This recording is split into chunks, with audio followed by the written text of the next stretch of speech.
The dollar a day strategy. Today I'm joined with Dennis Yu, who speaks quite a lot about this, about the small compounding wins on social media with a dollar a day strategy start to help you win long term. Dennis, it's absolutely a pleasure to have you on. For anyone who's watching this, can you just give a simplistic overview of what the dollar a day strategy is? It's a testing methodology. It has nothing to do with Facebook or YouTube or TikTok or any channel. If you put multiple pieces of content out there according to an objective, leads, views, form fills, appointments, then you're letting the system be able to optimize for you. So one of the companies that we do this for is HVAC Quote. They're a SaaS software, and we took a bunch of videos of showing how the software works, interviewing customers, talking about why it's important to show online quotes, and Google shows that in Maps, all different angles. And the ones that did the best, let's just say, for example, on YouTube, we put $10 a day, $20 a day, but we started at just $1 a day, which is $7 for a week.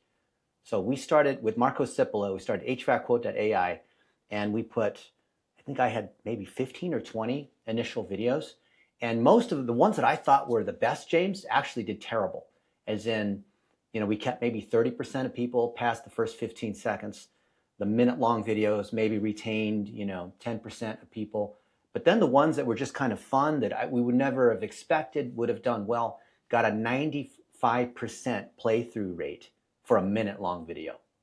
And some of them were just kind of off-the-cuff, walk and talk videos, interviewing the top people in the world of HVAC. So if we're selling software to HVAC people, then why not show the top people in HVAC? Why not show other HVAC companies? Why not interview other people that may seem to be competitors? And by putting those out there on Facebook and YouTube and other channels, we drove 100 SaaS customers paying $350 a month in the first 100 days. And it wasn't because we're really good at talking or because we're making whiteboard videos in here or because we had fancy editing. It was simply putting multiple moments out there and looking at the watch times, both on Facebook and YouTube, to see what resonated, and then put $20 a day, $50 a day, $100 a day against the winners. It's literally just cycling through testing. It's not a magic strategy. It's not a hack. It's not some black hat kind of thing. I love it that you said that sometimes the ones that you think were going to perform best don't end up performing the best, and the ones that you think, I'm not really certain about this, might end up being the one that gets the 95% kind of retention time. Yeah. We found exactly the same thing when we was running, let's say, like PPC or let's say Facebook ads. There's certain ads that we think this is going to crush it, and it just doesn't at all. And then there's other ones that don't end up, that you don't think will do that well, and they end up being our best winners.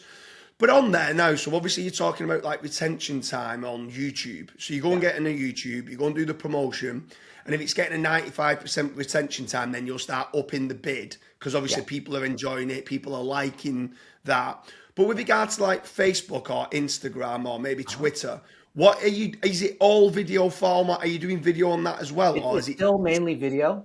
Because what the main crux of you can take a podcast, like a 45-minute podcast, and chop it into 1-minute clips, put that on Facebook, X, which was Twitter, and YouTube, and find who actually stays. So the first filter, which dollar a day is great for, is to see who actually stays and watches. And then the second pass is you're optimizing to leads, to your cost per lead, to conversion rate, those other kinds of metrics. And video is so important because images and copy and all that, I feel like AI does all of that. But when you show two people that are actually meeting, so James, if you're in London or whatever, and I see you in the next month or two, I would rather do it in person because I feel like that's the most real thing. Like real video together, having my best performing video for HVAC Quote was actually just Marco and I, we were having steak and it was noisy and whatever. It wasn't we were just literally having a meal, and I pointed my phone at him and he said some stuff and I said some stuff, and that was the one that did the best. Completely unprofessional. We put that on Facebook, put it on X, put it on YouTube, resonated with different audiences. And it's literally just lots of short video, not professional. I think people, when they see professional looking video, they think that's AI or they think it's an ad. Yeah, for sure. So with regards to you're doing quite a lot now of whiteboard videos. I've been watching pretty much every whiteboard video, what you've done. You're speaking about Grokpedia, you're speaking about knowledge panels, you're speaking about KGMIDs and all these different things. And I'm hanging on going, wow, these videos are amazing. Are you creating lots of these and then checking to see. So would you create multiple ones on, let's say, knowledge panels and No, see just which one. one performs No, we just put best? one out there and just Yeah. see, because you can go into YouTube, for example, and see where people, when you see a spike, that usually means someone's like, oh, what did he just say? And they rewind that 15 seconds or so. And that tells you that could be a hook, or that could be something that you pull out. And my buddy Tom Breeze, who you may know, he's the #1 performance advertiser on YouTube, according to YouTube. And he was doing this he was showing me the data for Hormozy and Mr. Beast, and looking at the top videos, how many of them were able to get to 35% completion after 8 minutes, which is the magic mark we're looking for. And so we looked at some of Alex Hormozy's videos, and we found these different blips, and then we put those at the beginning of a clip. And he was running $1 a day. And it was so funny because we were on a Zoom call, we were just sharing notes, and he said, Dennis, I want to show you what's working for $1 a day on YouTube. I'm like, Tom, I'd be honored. Like, wow, I feel like you're the boss and I'm learning from you. But he said, no, I learned it from you and all this. And it was just amazing. And the reason why it works is because when Hormozy or Mr. Beast or whatever puts out other videos, when they are able to get that super high retention, that works well in ads. So ironically, it started in long form organic, and then it turns into ads. So me as an ad guy, or data and ad guy, I try to work with people. I think you do the same thing. I want to find people who are already doing a good job, who are great communicators, who have driven a result, who are well connected, who are respected, and so anything that they make, you don't even have to be good at advertising, right? You don't have to be good at SEO. It's because it's people already know who they are. It's going to convert better, right? And so, because people would say, like, we spent a bunch of money for a basketball team, the Golden State Warriors. And the first year we spent $1 million and drove $38 million in Ticketmaster sales. And people said, well, it's really easy when you have the NBA champions. Yeah, anything you put out there is going to, sell out tickets and jerseys. And that's the same principle here. We didn't have fancy videos. We literally had these young adults that were in the stadium. They were collecting cell phone kinds of videos from the stands, different, before, during, and after the games.